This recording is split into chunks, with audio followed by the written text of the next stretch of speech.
ಹೀಗೆ ಒಂದು ದಿನ ಪಾಂಡವರು ದೈತ್ಯವನದಲ್ಲಿರ್ಬೇಕಾದ್ರೆ ಒಬ್ಬ ಬ್ರಾಹ್ಮಣ ಅವರ ಹತ್ರ ಬಂದು, ಧರ್ಮರಾಜ, ನಾನು ಹೋಮ ಮಾಡಲು 2 ಕಟ್ಟಿಗೆಗಳನ್ನು ಇಲ್ಲೇ ಗಿಡಕ್ಕೆ ನೇತು ಹಾಕಿದೆ. ಇಲ್ಲಿಗೆ ಬಂದಿರುವ ಜಿಂಕೆಯ ಕೋಡಿಗೆ ಅದು ಸಿಗಾಕಿಕೊಂಡಿದೆ. ಆ ಜಿಂಕೆ ಎಲ್ಲಿಗೆ ಹೋಗಿದೆಯೋ ಏನೋ, ಸಿಗುತ್ತಿಲ್ಲ. ದಯವಿಟ್ಟು ಹುಡುಕಿ ಕೊಡಿ ಎಂದು ಕೇಳುತ್ತಾನೆ. ಇದನ್ನು ಕೇಳಿದಂತಹ ಪಾಂಡವರು ಆಯುಧಗಳನ್ನು ಧರಿಸಿ ಜಿಂಕೆಯನ್ನು ಹುಡುಕೊಳ್ಳಕ್ಕೆ ಹೋಗ್ತಾರೆ. ಅದೆಷ್ಟೇ ಹುಡುಕಿದರೂ ಅವರಿಗೆ ಜಿಂಕೆ ಕಾಣಲ್ಲ. ಆಗ ಯುಧಿಷ್ಠರ, ನಕುಲ, ಎಲ್ಲರಿಗೆ ದಾಹವಾಗಿದೆ, ಇಲ್ಲೆಲ್ಲಾದ್ರೂ ನೀರು ಸಿಗುತ್ತಾ ನೋಡು ಅಂತ ಹೇಳ್ತಾನೆ. ಅದಕ್ಕೆ ನಕುಲ ಗಿಡ ಮೇಲೆ ಏರಿ ಸುತ್ತಮುತ್ತ ಎಲ್ಲ ನೋಡಿ ನೀರು ಇರೋ ಜಾಗಕ್ಕೆ ತರಲು ಹೋಗ್ತಾನೆ. ಆಗ ನಕುಲ ಒಂದು ಸರೋವರ ಹತ್ತಿರ ಹೋಗ್ತಾನೆ. ಆಗ ನಕುಲನಿಗೆ, ಮಂತ್ರನಂದನ, ಇದು ನನ್ನ ಸರೋವರ. ನಾನು ಕೇಳೋ ಪ್ರಶ್ನೆಗಳಿಗೆ ಉತ್ತರ ಕೊಟ್ಟರೆ ಮಾತ್ರ ನೀನು ಈ ನೀರು ಕುಡಿಯೋಕೆ ಸಾಧ್ಯ ಅನ್ನೋ ಕೂಗು ಕೇಳಿ ಬರುತ್ತೆ. ಆದರೆ ನಕುಲ ಇದ್ಯಾವುದಕ್ಕೆ ಲೆಕ್ಕಿಸದೆ ಆ ನೀರು ತಗೊಂಡು ಕುಡಿತಾನೆ. ಆ ನೀರು ಕುಡಿದ ತಕ್ಷಣ ನಕುಲ ಅಲ್ಲೇ ಸಜೀವನಾಗಿ ಬಿದ್ದು ಬಿಡ್ತಾನೆ.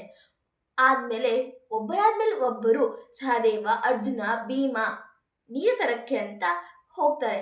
ಆದರೆ ಅವರು ಕೂಡ ಆ ಅದೃಶ್ಯದ ಮಾತುಗಳನ್ನು ಲೆಕ್ಕಿಸದೆ ನೀರು ಕುಡಿದು ಅಲ್ಲೇ ಬಿದ್ದು ಬಿಡ್ತಾರೆ. ಇನ್ನು ನೀರು ಕುಡಿದ ತಕ್ಷಣ ಜೀವ ಇಲ್ದಿರೋ ತರ ಬಿದ್ಬಿಡ್ತಾರ. ಮುಂದೇನಾಗುತ್ತೆ? ಧರ್ಮರಾಜಗೆ ಈ ವಿಷಯ ಗೊತ್ತಾಗುತ್ತಾ? ಅವನ್ ಮೇಲಿಗೆ ಬರ್ತಾನ? ಇನ್ನು ಎಷ್ಟೊತ್ತಾದರೂ ನೀರು ತರಕ್ಕೆ ಹೋದ ತಮ್ಮಂದಿರು ಬರಲಿಲ್ಲ ಅಂತ ಗಾಬರಿಯಿಂದ ಧರ್ಮರಾಜ ಕೂಡ ಆ ಜಾಗಕ್ಕೆ ಹೋಗ್ತಾನೆ. ಅಲ್ಲಿ ಹೆಣಗಳಂತೆ ಬಿದ್ದಿರುವ ತಮ್ಮಂದಿರನ್ನು ನೋಡಿ ತುಂಬಾ ದುಃಖ ಪಡ್ತಾನೆ.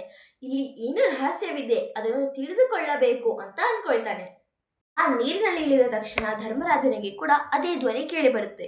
ಅಂದ್ರೆ, ರಾಜ, ನನ್ನ ಪ್ರಶ್ನೆಗಳಿಗೆ ಉತ್ತರ ಕೊಟ್ಟರೆ ಮಾತ್ರ ನೀನು ಈ ನೀರನ್ನು ಮುಟ್ಟೋಕೆ ಸಾಧ್ಯ ಅಂತ ನಿನ್ನ ತಮ್ಮಂದಿರಿಗೆ ಹೇಳಿದ್ದೆ.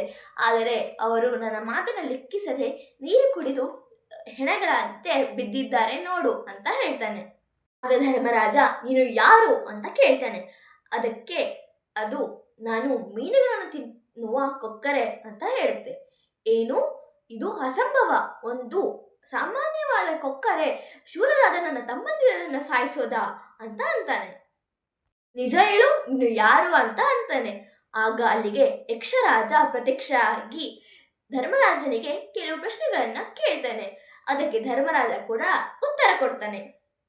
ಅದಕ್ಕೆ ಯಕ್ಷ, ಯುಧಿಷ್ಠರ, ನಿನ್ನ ಉತ್ತರಗಳಿಗೆ ನಾನು ಪ್ರಸನ್ನವಾಗಿದ್ದೇನೆ.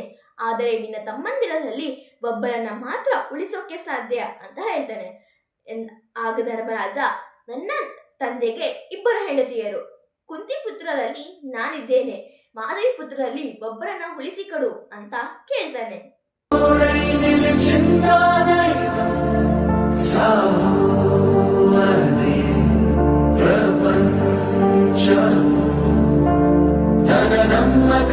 ತನ ಆಯುಧಮೈ